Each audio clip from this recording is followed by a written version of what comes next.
જ ગૌરવ અનુભવાય છે.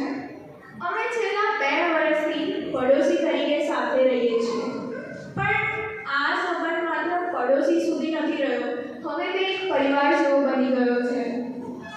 દાદા, તમે ફાર્માસિસ્ટ તરીકે ખૂબ જ સારું કામ કર્યું, સમાજની સેવા કરી. તમારી મહેનત, તમારું સમર્પણ અને તમારો સ્નેહભર્યો સ્વભાવ અમને સૌને યાદ રહેશે. દાદા, તમારું નેચર ખૂબ જ ખુશ મિજાજવાળું અને ફની છે. દાદા, એક સાચી વાત કહું, તમે ફાર્માસિસ્ટમાંથી નિવૃત્તિ મેળવી છે, પણ જીવનમાંથી નહીં. હજી તો તમારે ઘણી બધી જવાબદારીઓ છે. એક પિતા તરીકે, એક પતિ તરીકે, દાદા તરીકે અને અન્ય ઘણી બધી જવાબદારી છે. એટલે તમને ઘરની જવાબદારીઓમાંથી તો રિટાયરમેન્ટ મળવાનું જ નથી.